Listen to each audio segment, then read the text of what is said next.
Adventure 6 of The Adventures of Sherlock Holmes. The Adventures of Sherlock Holmes by Sir Arthur Conan Doyle. Adventure 6, The Man with a Twisted Lip.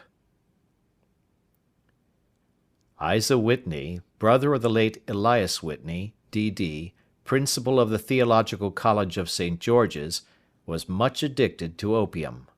The habit grew upon him, as I understand, from some foolish freak when he was at college, for having read De Quincey's description of his dreams and sensations, he had drenched his tobacco with laudanum in an attempt to produce the same effects. He found, as so many more have done, that the practice is easier to attain than to get rid of, and for many years he continued to be a slave to the drug, an object of mingled horror and pity to his friends and relatives. I can see him now, with yellow pasty face, drooping lids, and pinpoint pupils, all huddled in a chair, the wreck and ruin of a noble man. One night, it was in June '89, there came a ring to my bell, about the hour when a man gives his first yawn and glances at the clock. I sat up in my chair, and my wife laid her needlework down in her lap and made a little face of disappointment. "A patient," said she. "You'll have to go out." I groaned, for I was newly come back from a weary day. We heard the door open, a few hurried words, and then quick steps upon the linoleum.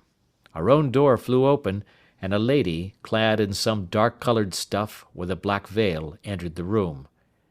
"You will excuse my calling so late," she began, and then, suddenly losing her self-control, she ran forward, threw her arms about my wife's neck, and sobbed upon her shoulder.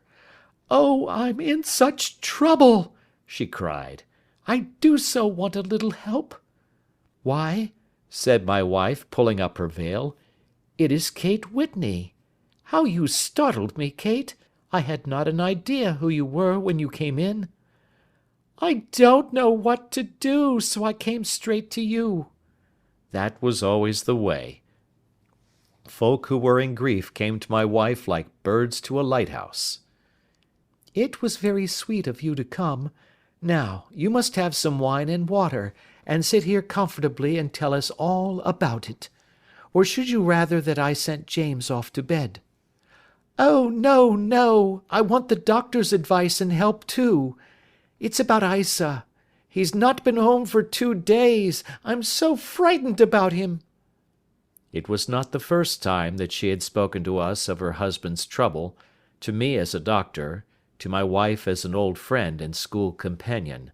We soothed and comforted her by such words as we could find. Did she know where her husband was? Was it possible that we could bring him back to her?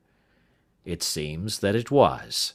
She had the surest information that of late he had, when the fit was on him, made use of an opium den in the farthest east of the city. Hitherto his orgies had always been confined to one day, and he had come back twitching and shattered in the evening. But now the spell had been upon him 48 hours, and he lay there, doubtless among the dregs of the docks, breathing in the poison or sleeping off the effects.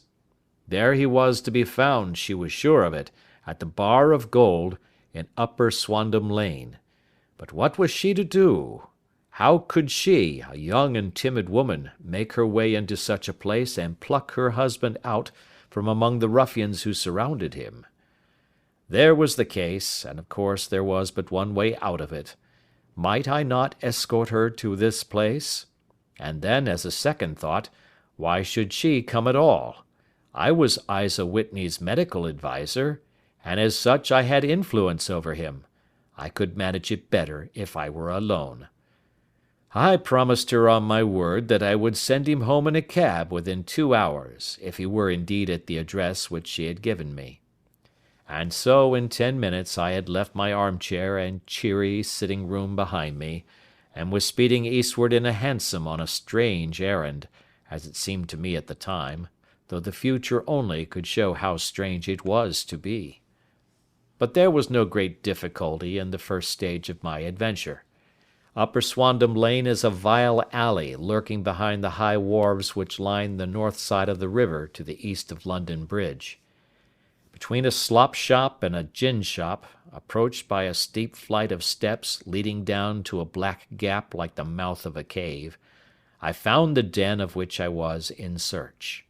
Ordering my cab to wait, I passed down the steps, worn hollow in the centre by the ceaseless tread of drunken feet, and by the light of a flickering oil lamp above the door I found the latch and made my way into a long, low room, thick and heavy with the brown opium smoke, and terraced with wooden berths like the forecastle of an emigrant ship. Through the gloom one could dimly catch a glimpse of bodies lying in strange, fantastic poses, bowed shoulders, bent knees, heads thrown back, and chins pointing upward, with here and there a dark, lacklustre eye turned upon the newcomer. Out of the black shadows there glimmered little red circles of light, now bright, now faint, as the burning poison waxed or waned in the bowls of the metal pipes. The most lay silent, but some muttered to themselves, and others talked together in a strange, low, monotonous voice, their conversation coming in gushes, and then suddenly tailing off into silence, each mumbling out his own thoughts and paying little heed to the words of his neighbour.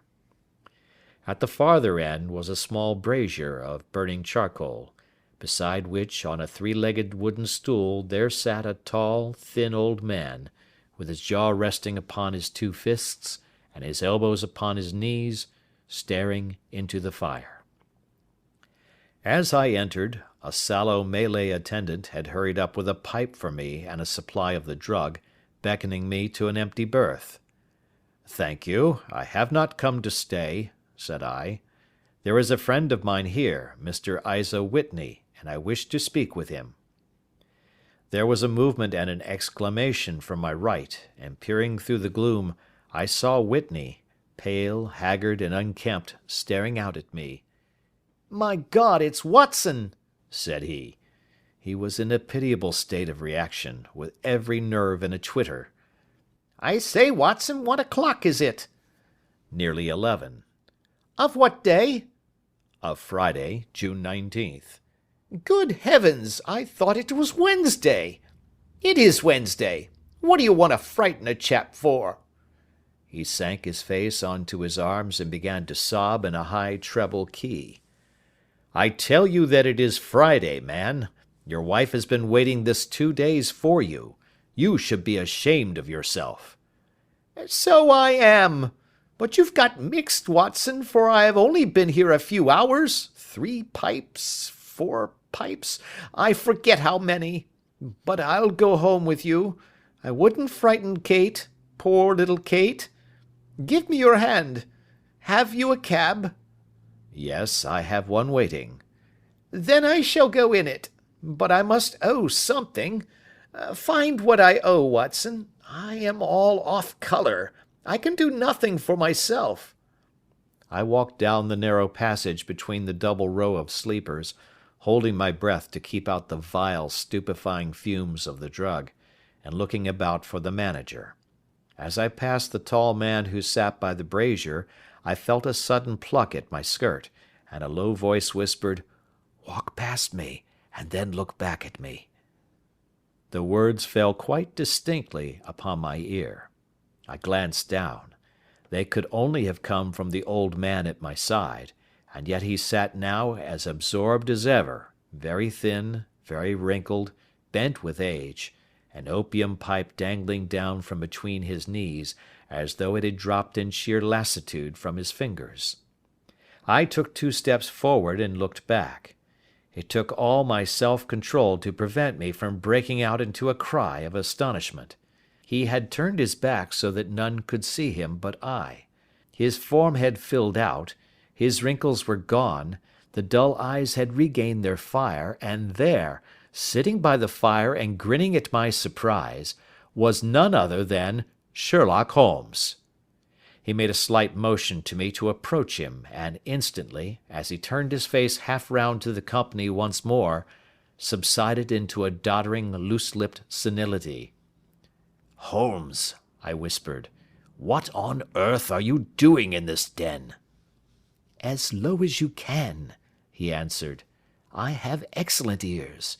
If you would have the great kindness to get rid of that sottish friend of yours, I should be exceedingly glad to have a little talk with you." "I have a cab outside." "Then pray send him home in it. You may safely trust him, for he appears to be too limp to get into any mischief.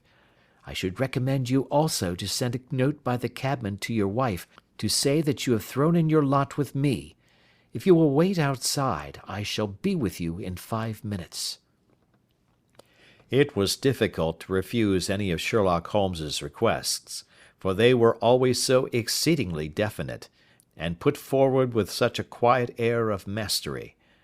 I felt, however, that when Whitney was once confined in the cab my mission was practically accomplished, and for the rest, I could not wish anything better than to be associated with my friend in one of those singular adventures which were the normal condition of his existence. In a few minutes I had written my note, paid Whitney's bill, led him out to the cab, and seen him driven through the darkness. In a very short time a decrepit figure had emerged from the opium den, and I was walking down the street with Sherlock Holmes. For 2 streets he shuffled along with a bent back and an uncertain foot. Then, glancing quickly round, he straightened himself out and burst into a hearty fit of laughter. "I suppose, Watson," said he, "that you imagine that I have added opium smoking to cocaine injections, and all the other little weaknesses on which you have favoured me with your medical views." "I was certainly surprised to find you there." "But not more so than I to find you." "I came to find a friend." "And I to find an enemy." "An enemy?" "Yes, one of my natural enemies, or, shall I say, my natural prey. Briefly, Watson, I am in the midst of a very remarkable inquiry, and I have hoped to find a clue in the incoherent ramblings of these sots, as I have done before now. Had I been recognized in that den my life would not have been worth an hour's purchase, for I have used it before now for my own purposes, and the rascally Lascar who runs it has sworn to have vengeance upon me. There is a trap-door at the back of that building, near the corner of Paul's Wharf, which could tell some strange tales of what has passed through it upon the moonless nights." "What? You do not mean bodies?" "Ay, bodies, Watson.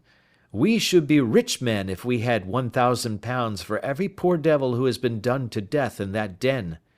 It is the vilest murder trap on the whole river side, and I fear that Neville St. Clair has entered it never to leave it more. But our trap should be here." He put his 2 forefingers between his teeth and whistled shrilly, a signal which was answered by a similar whistle from the distance, followed shortly by the rattle of wheels and the clink of horses' hoofs. "Now, Watson," said Holmes, as a tall dog-cart dashed up through the gloom, throwing out 2 golden tunnels of yellow light from its side lanterns, "you'll come with me, won't you?" "If I can be of use." "Oh, a trusty comrade is always of use, and a chronicler still more so. My room at the Cedars is a double-bedded one." "The Cedars?" "Yes, that is Mr. St. Clair's house. I am staying there while I conduct the inquiry." "Where is it, then?" "Near Lee, in Kent. We have a 7-mile drive before us." "But I am all in the dark." "Of course you are. You'll know all about it presently. Jump up here. All right, John, we shall not need you. Here's £50. Look out for me tomorrow about 11. Give her head. So long, then." He flicked the horse with his whip, and we dashed away through the endless succession of sombre and deserted streets, which widened gradually, until we were flying across a broad balustraded bridge, with the murky river flowing sluggishly beneath us. Beyond lay another dull wilderness of bricks and mortar, its silence broken only by the heavy, regular footfall of the policemen, or the songs and shouts of some belated party of revellers. A dull wrack was drifting slowly across the sky, and a star or two twinkled dimly here and there through the rifts of the clouds. Holmes drove in silence, with his head sunk upon his breast, and the air of a man who is lost in thought, while I sat beside him, curious to learn what this new quest might be which seemed to tax his powers so sorely, and yet afraid to break in upon the current of his thoughts. We had driven several miles, and were beginning to get to the fringe of the belt of suburban villas, when he shook himself, shrugged his shoulders, and lit up his pipe with the air of a man who has satisfied himself that he is acting for the best. "You have a grand gift of silence, Watson," said he. "It makes you quite invaluable as a companion. 'Pon my word, it is a great thing for me to have someone to talk to, for my own thoughts are not over pleasant. I was wondering what I should say to this dear little woman to-night when she meets me at the door." "You forget that I know nothing about it." "I shall just have time to tell you the facts of the case before we get to Lee. It seems absurdly simple, and yet, somehow I can get nothing to go upon. There's plenty of thread, no doubt, but I can't get the end of it into my hand. Now, I'll state the case clearly and concisely to you, Watson, and maybe you can see a spark where all is dark to me." "Proceed, then." Some years ago, to be definite, in May 1884, there came to Lee a gentleman, Neville St. Clair by name, who appeared to have plenty of money. He took a large villa, laid out the grounds very nicely, and lived generally in good style. By degrees he made friends in the neighbourhood, and in 1887 he married the daughter of a local brewer, by whom he now has 2 children. He had no occupation, but was interested in several companies, and went into town, as a rule, in the morning, returning by the 5:14 from Cannon Street every night. Mr. St. Clair is now 37 years of age, is a man of temperate habits, a good husband, a very affectionate father, and a man who is popular with all who know him. I may add that his whole debts at the present moment, as far as we have been able to ascertain, amount to £88 10s, while he has £220 standing to his credit in the Capital and Counties Bank. There is no reason, therefore, to think that money troubles have been weighing upon his mind. Last Monday Mr. Neville St. Clair went into town rather earlier than usual, remarking before he started that he had 2 important commissions to perform, and that he would bring his little boy home a box of bricks. Now, by the merest chance, his wife received a telegram upon this same Monday, very shortly after his departure, to the effect that a small parcel of considerable value which she had been expecting was waiting for her at the offices of the Aberdeen Shipping Company. Now, if you are well up in your London, you will know that the office of the company is in Fresno Street, which branches out of Upper Swandam Lane, where you found me to-night. Mrs. St. Clair had her lunch, started for the city, did some shopping, proceeded to the company's office, got her packet, and found herself at exactly 4:35 walking through Swandam Lane on her way back to the station. Have you followed me so far? It is very clear. If you remember, Monday was an exceedingly hot day, and Mrs. St. Clair walked slowly, glancing about in the hope of seeing a cab, as she did not like the neighbourhood in which she found herself. While she was walking in this way down Swandam Lane, she suddenly heard an ejaculation or cry, and was struck cold to see her husband looking down at her and, as it seemed to her, beckoning to her from a second-floor window.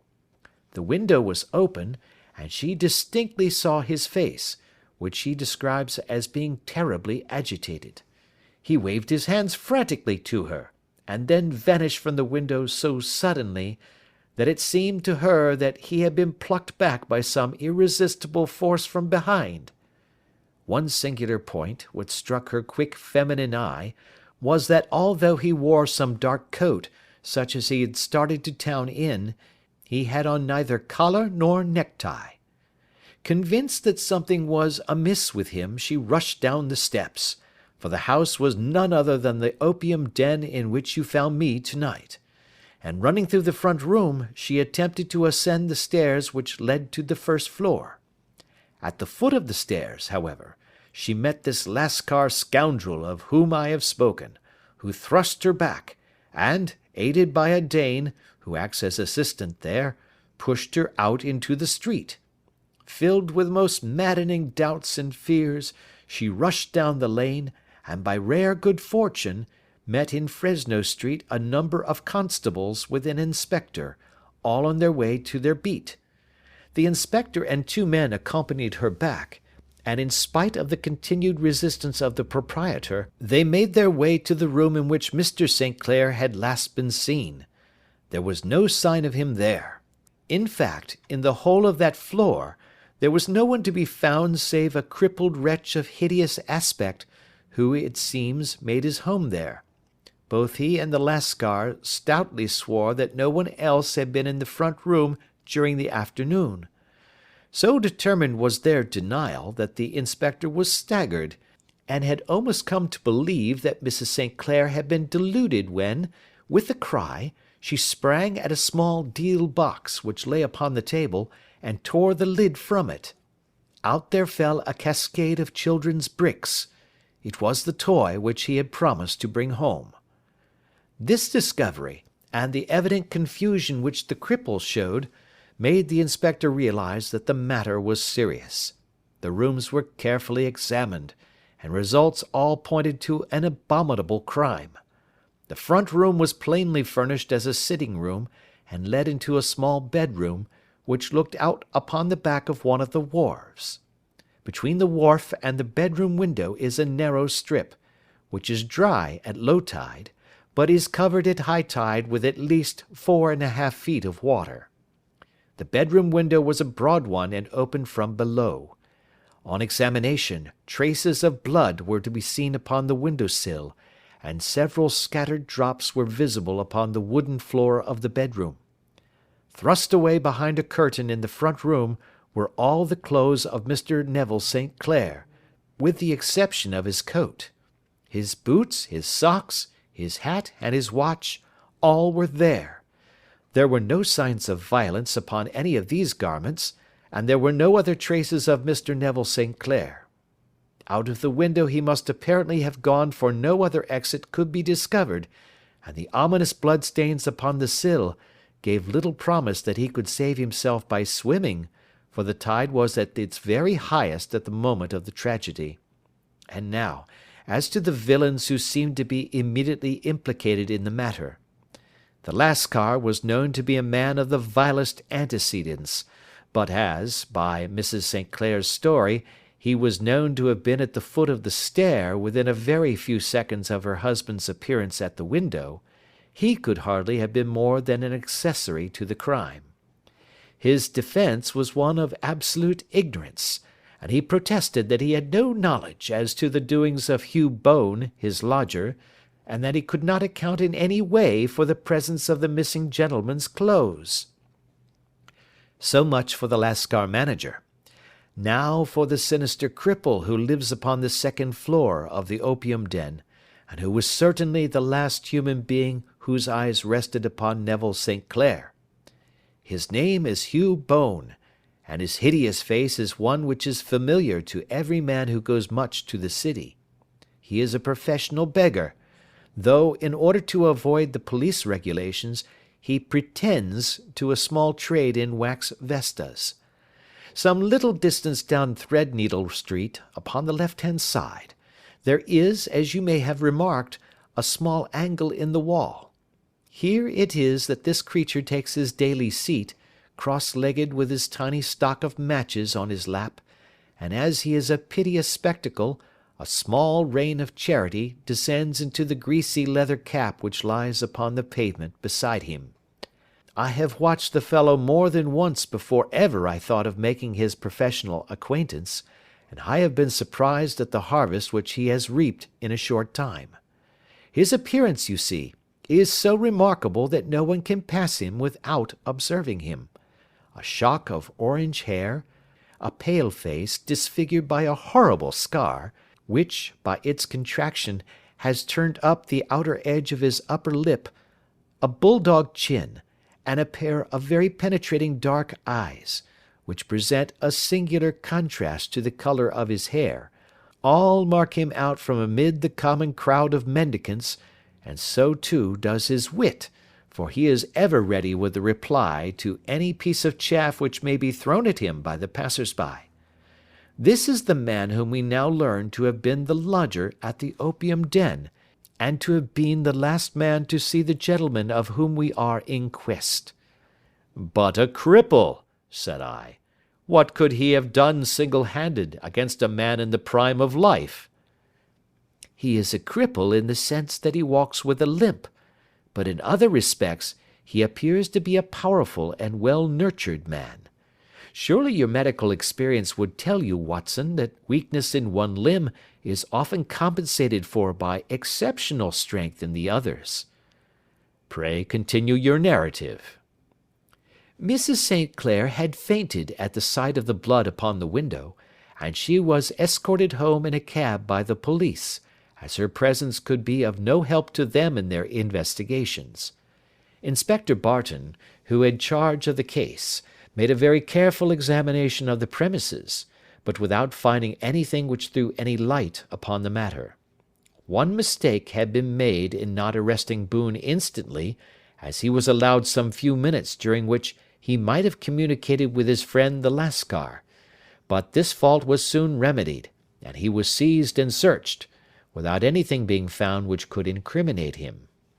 There were, it is true, some blood-stains upon his right shirt-sleeve, but he pointed to his ring-finger, which had been cut near the nail, and explained that the bleeding came from there, adding that he had been to the window not long before, and that the stains which had been observed there came doubtless from the same source.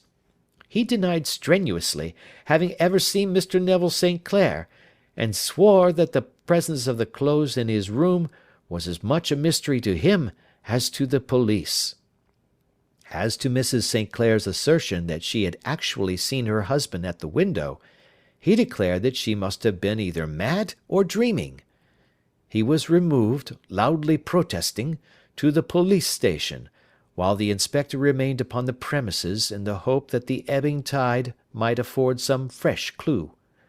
And it did, though they hardly found upon the mud-bank what they had feared to find. It was Neville St. Clair's coat, and not Neville St. Clair, which lay uncovered as the tide receded. And what do you think they found in the pockets? I cannot imagine. No, I don't think you would guess. Every pocket stuffed with pennies and halfpennies, 421 pennies and 270 halfpennies. It was no wonder that it had not been swept away by the tide. But a human body is a different matter. There is a fierce eddy between the wharf and the house. It seemed likely enough that the weighted coat had remained when the stripped body had been sucked away into the river. But I understand that all the other clothes were found in the room. Would the body be dressed in a coat alone? No, sir, but the facts must be met speciously enough. Suppose that this man Boone had thrust Neville St. Clair through the window, there is no human eye which could have seen the deed. What would he do then? It would of course instantly strike him that he must get rid of the tell-tale garments. He would seize the coat then, and be in the act of throwing it out, when it would occur to him that it would swim and not sink. He has little time, for he has heard the scuffle downstairs when the wife tried to force her way up, and perhaps he has already heard from his Lascar confederate that the police are hurrying up the street. There is not an instant to be lost. He rushes to some secret hoard, where he has accumulated the fruits of his beggary, and he stuffs all the coins upon which he can lay his hands into the pockets to make sure of the coat's sinking. He throws it out, and would have done the same with the other garments had not he heard the rush of steps below, and only just had time to close the window when the police appeared. It certainly sounds feasible. Well, We will take it as a working hypothesis for want of a better. Boone, as I have told you, was arrested and taken to the station, but it could not be shown that there had ever before been anything against him. He had for years been known as a professional beggar, but his life appeared to have been a very quiet and innocent one. There the matter stands at present, and the questions which have to be solved. What Neville St. Clair was doing in the opium den, what happened to him when there, where he is now, and what Hugh Boone had to do with his disappearance, are all as far from a solution as ever. I confess that I cannot recall any case within my experience which looked at the first glance so simple, and yet which presented such difficulties. While Sherlock Holmes had been detailing this singular series of events, we had been whirling through the outskirts of the great town until the last straggling houses had been left behind, and we rattled along with a country hedge upon either side of us. Just as he finished, however, we drove through 2 scattered villages, where a few lights still glimmered in the windows. "We are on the outskirts of Lee," said my companion.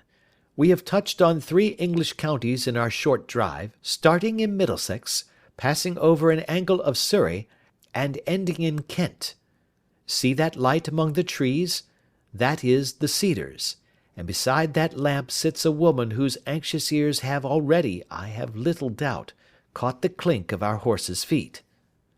"But why are you not conducting the case from Baker Street?" I asked. "Because there are many inquiries which must be made out here. Mrs. St. Clair has most kindly put 2 rooms at my disposal, and you may rest assured that she will have nothing but a welcome for my friend and colleague. I hate to meet her, Watson, when I have no news of her husband. Here we are. Whoa there, whoa!" We had pulled up in front of a large villa which stood within its own grounds. A stable boy had run out to the horse's head, and springing down, I followed Holmes up the small, winding gravel drive which led to the house.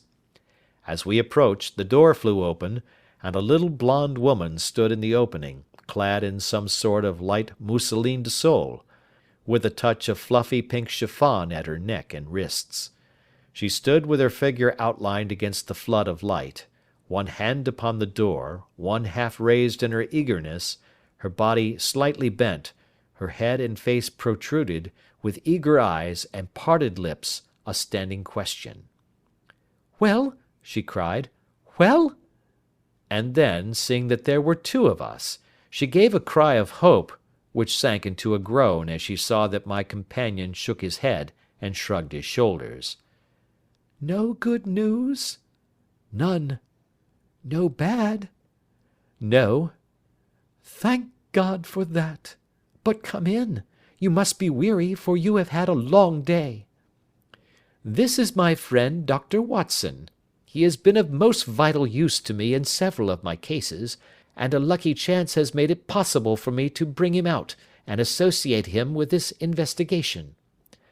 I am delighted to see you," said she, pressing my hand warmly. "You will, I am sure, forgive anything that may be wanting in our arrangements, when you consider the blow which has come so suddenly upon us."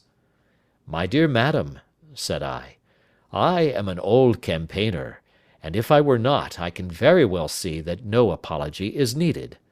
If I can be of any assistance, either to you or to my friend here, I shall be indeed happy." "Now, Mr. Sherlock Holmes," said the lady, as we entered a well-lit dining-room, upon the table of which a cold supper had been laid out, "I should very much like to ask you 1 or 2 plain questions, to which I beg that you will give a plain answer." "Certainly, madam." "Do not trouble about my feelings. I am not hysterical, nor given to fainting. I simply wish to hear your real opinion." "Upon what point?" "In your heart of hearts, do you think that Neville is alive?" Sherlock Holmes seemed to be embarrassed by the question. "Frankly now," she repeated, standing upon the rug and looking keenly down at him as he leaned back in a basket chair. Frankly, then, madam, I do not. You think that he is dead? I do. Murdered? I don't say that. Perhaps. And on what day did he meet his death? On Monday. Then perhaps, Mr. Holmes, you will be good enough to explain how it is that I have received a letter from him to-day. Sherlock Holmes sprang out of his chair as if he had been galvanized. "What?" he roared. Yes, to-day. She stood smiling, holding up a little slip of paper in the air. "May I see it?" Certainly. He snatched it from her in his eagerness, and smoothing it out upon the table, he drew over the lamp and examined it intently. I had left my chair and was gazing at it over his shoulder. The envelope was a very coarse one, and was stamped with the Gravesend postmark, and with the date of that very day, or rather of the day before, for it was considerably after midnight. Coarse writing, murmured Holmes. Surely this is not your husband's writing, madam? No, but the enclosure is. I perceive also that whoever addressed the envelope had to go and inquire as to the address. How can you tell that? The name, you see, is in perfectly black ink, which has dried itself. The rest is of a greyish colour, which shows that blotting paper has been used. If it had been written straight off and then blotted, none would be of a deep black shade. This man has written the name, and there has then been a pause before he wrote the address, which can only mean that he was not familiar with it.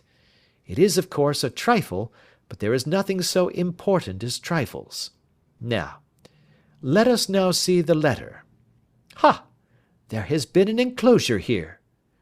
Yes, there was a ring, his signet ring. And you are sure that this is your husband's hand? One of his hands. One? His hand when he wrote hurriedly. It is very unlike his usual writing, and yet I know it well. Dearest, do not be frightened. All will come well. There is a huge error which it may take some time to rectify. Wait in patience. Neville. Written in pencil upon the flyleaf of a book, octavo size, no watermark. Posted today in Gravesend by a fellow with a dirty thumb. Ha! And the flap has been gummed, if I am not very much in error, by a person who has been chewing tobacco. And you have no doubt that it is your husband's hand, madam?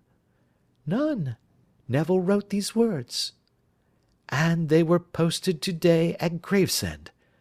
Well, Mrs. St. Clair, the clouds lighten, though I should not venture to say that the danger is over. But he must be alive, Mr. Holmes. Unless this is a clever forgery to put us on the wrong scent. The ring, after all, proves nothing. It may have been taken from him. No, no, it is. It is his very own writing. Very well. It may, however, have been written on Monday and only posted today. That is possible. If so, much may have happened between. Oh, you must not discourage me, Mr. Holmes. I know that all is well with him. There is so keen a sympathy between us that I should know if evil came upon him. On the very day that I saw him last, he cut himself in the bedroom, and yet I in the dining-room rushed upstairs instantly with the utmost certainty that something had happened. Do you think that I would respond to such a trifle, and yet be ignorant of his death? I have seen too much not to know that the impression of a woman may be more valuable than the conclusion of an analytical reasoner. And in this letter you certainly have a very strong piece of evidence to corroborate your view. But if your husband is alive and able to write letters, why should he remain away from you? I cannot imagine. It is unthinkable. And on Monday he made no remarks before leaving you? No. And you were surprised to see him in Swandam Lane? Very much so. Was the window open? Yes. Then he might have called to you? He might. He only, as I understand, gave an inarticulate cry. Yes. A call for help, you thought? Yes, he waved his hands. But it might have been a cry of surprise. Astonishment at the unexpected sight of you might cause him to throw up his hands? It is possible. And you thought he was pulled back? He disappeared so suddenly. He might have leaped back. You did not see anyone else in the room? No, but this horrible man confessed to having been there, and the Lascar was at the foot of the stairs. Quite so. Your husband, as far as you could see, had his ordinary clothes on? But without his collar or tie. I distinctly saw his bare throat. Had he ever spoken of Swandam Lane? Never. Had he ever showed any signs of having taken opium? Never. Thank you, Mrs. St. Clair. Those are the principal points about which I wish to be absolutely clear. We shall now have a little supper and then retire, for we may have a very busy day tomorrow. A large and comfortable double-bedded room had been placed at our disposal, and I was quickly between the sheets, for I was weary after my night of adventure. Sherlock Holmes was a man, however, who, when he had an unsolved problem upon his mind, would go for days, and even for a week, without rest, turning it over, rearranging his facts, looking at it from every point of view until he had either fathomed it or convinced himself that his data were insufficient. It was soon evident to me that he was now preparing for an all-night sitting. He took off his coat and waistcoat, put on a large blue dressing-gown, and then wandered about the room collecting pillows from his bed and cushions from the sofa and armchairs. With these he constructed a sort of Eastern divan, upon which he perched himself cross-legged, with an ounce of shag tobacco and a box of matches laid out in front of him. In the dim light of the lamp I saw him sitting there, an old briar pipe between his lips, his eyes fixed vacantly upon the corner of the ceiling, the blue smoke curling up from him, silent, motionless, and the light shining upon his strong-set aquiline features. So he sat as I dropped off to sleep, and so he sat when a sudden ejaculation caused me to wake up, and I found the summer sun shining into the apartment. The pipe was still between his lips, the smoke still curled upward, and the room was full of a dense tobacco haze, but nothing remained of the heap of shag which I had seen upon the previous night. "Awake, Watson?" he asked. "Yes." "Game for a morning drive?" "Certainly." "Then dress. No one is stirring yet, but I know where the stable-boy sleeps, and we shall soon have the trap out." He chuckled to himself as he spoke, his eyes twinkled, and he seemed a different man to the sombre thinker of the previous night. As I dressed I glanced at my watch. It was no wonder that no one was stirring. It was 25 minutes past 4. I had hardly finished when Holmes returned with the news that the boy was putting in the horse. "I want to test a little theory of mine," said he, pulling on his boots. "I think, Watson, that you are now standing in the presence of one of the most absolute fools in Europe. I deserve to be kicked from here to Charing Cross, but I think I have the key of the affair now." "And where is it?" I asked, smiling. "In the bathroom," he answered. "Oh yes, I am not joking," he continued, seeing my look of incredulity. "I have just been there, and I have taken it out, and I have got it in this Gladstone bag. Come on, my boy, and we shall see whether it will fit the lock." We made our way downstairs as quietly as possible, and out into the bright morning sunshine. In the road stood our horse and trap, with the half-clad stable-boy waiting at the head. We both sprang in, and away we dashed down the London road. A few country carts were stirring, bearing in vegetables to the metropolis, but the lines of villas on either side were as silent and lifeless as some city in a dream. "It has been in some points a singular case," said Holmes, flicking the horse on into a gallop.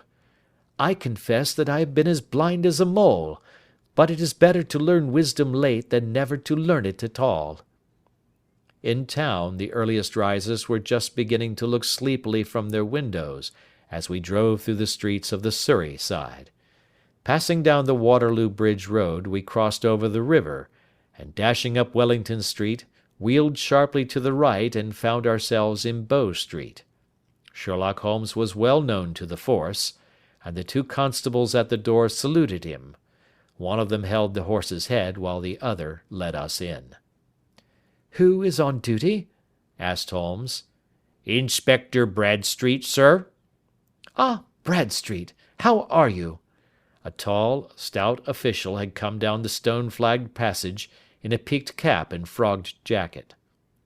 "I wish to have a quiet word with you, Bradstreet." "Certainly, Mr. Holmes. Step into my room here."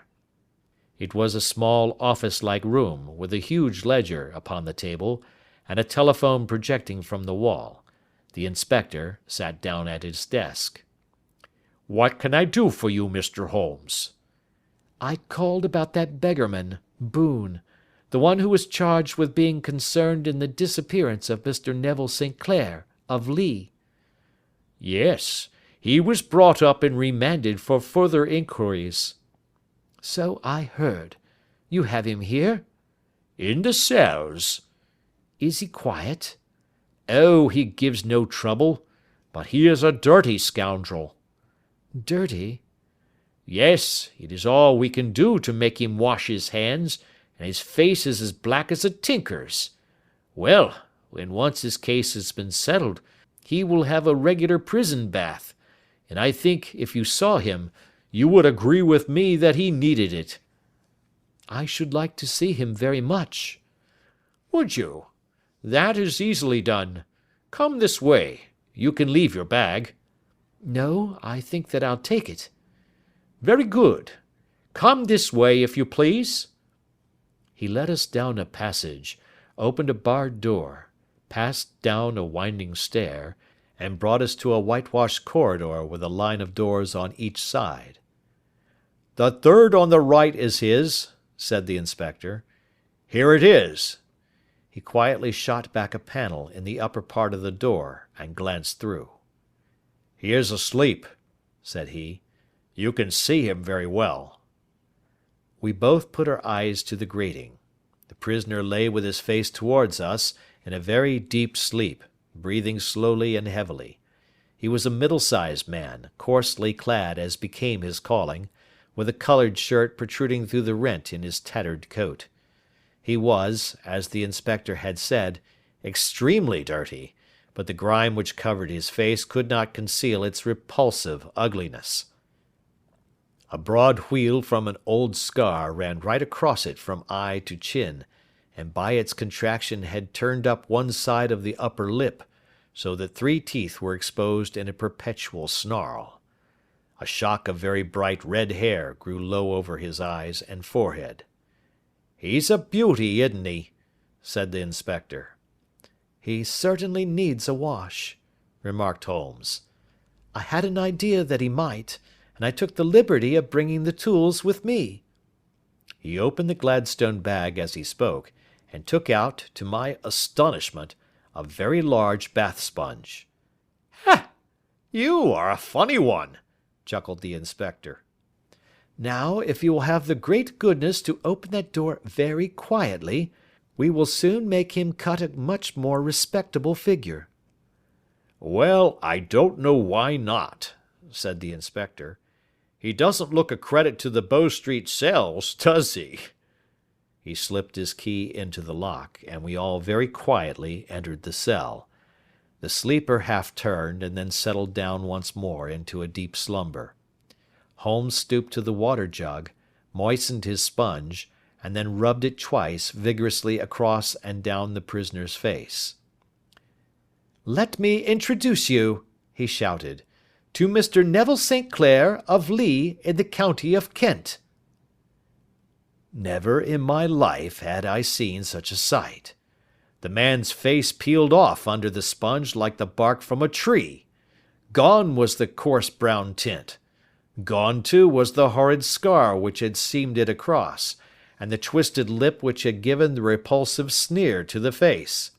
A twitch brought away the tangled red hair, and there, sitting up in his bed, was a pale, sad-faced, refined-looking man, black-haired and smooth-skinned, rubbing his eyes and staring about him with sleepy bewilderment.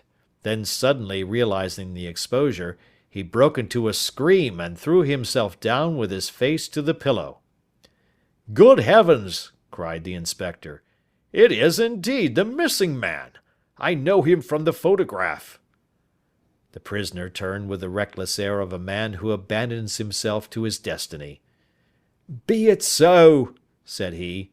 "And pray, what am I charged with?" "With making away with Mr. Neville St. Oh, come, you can't be charged with that unless they make a case of attempted suicide of it," said the inspector with a grin. "Well, I've been 27 years in the force, but this takes the cake." "If I am Mr. Neville St. Clair, then it is obvious that no crime has been committed, and that therefore I am illegally detained." "No crime, but a very great error has been committed," said Holmes. "You would have done better to have trusted your wife." "It was not the wife, it was the children," groaned the prisoner. "God help me, I would not have them ashamed of their father. My God, what an exposure! What can I do?" Sherlock Holmes sat down beside him on the couch, and patted him kindly on the shoulder. "If you leave it to a court of law to clear the matter up," said he, "of course you can hardly avoid publicity. On the other hand, if you convince the police authorities that there is no possible case against you, I do not know that there is any reason that the details should find their way into the papers. Inspector Bradsheet would, I am sure, make notes upon anything which you might tell us and submit it to the proper authorities. The case would then never go into court at all." "God bless you!" cried the prisoner passionately. "I would have endured imprisonment, aye, even execution, rather than have left my miserable secret as a family blot to my children.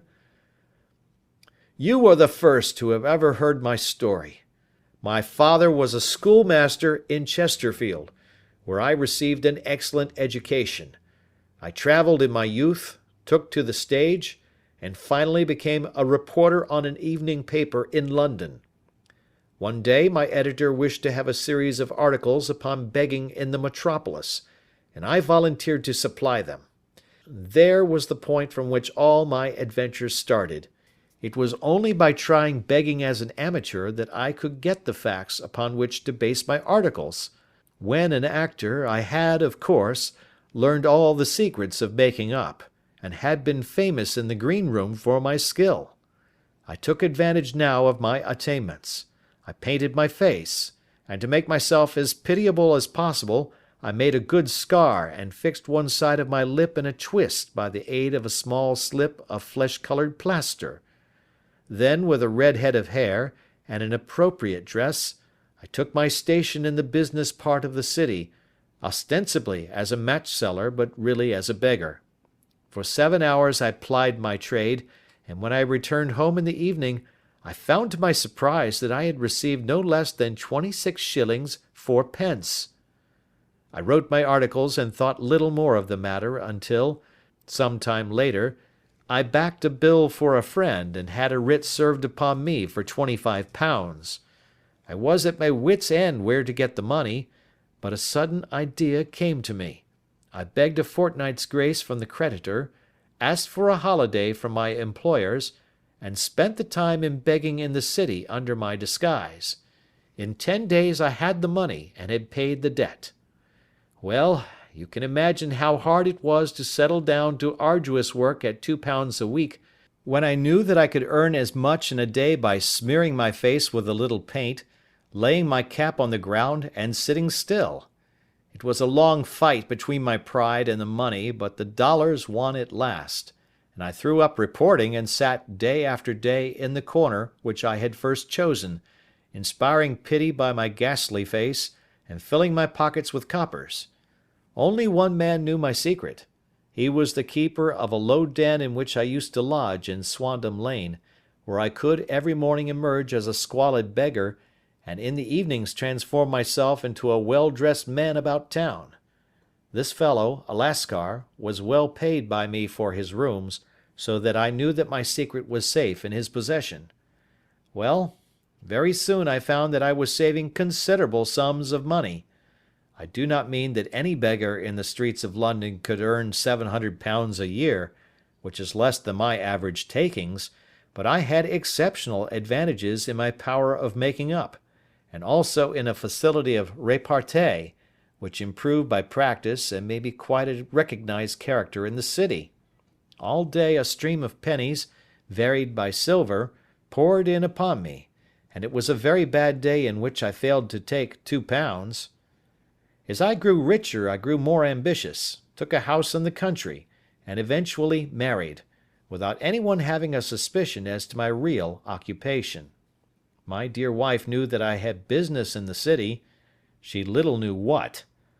Last Monday I had finished for the day and was dressing in my room above the opium den, when I looked out of my window and saw, to my horror and astonishment, that my wife was standing in the street, with her eyes fixed full upon me. I gave a cry of surprise, threw up my arms to cover my face, and, rushing to my confidant, the Lascar, entreated him to prevent anyone from coming up to me.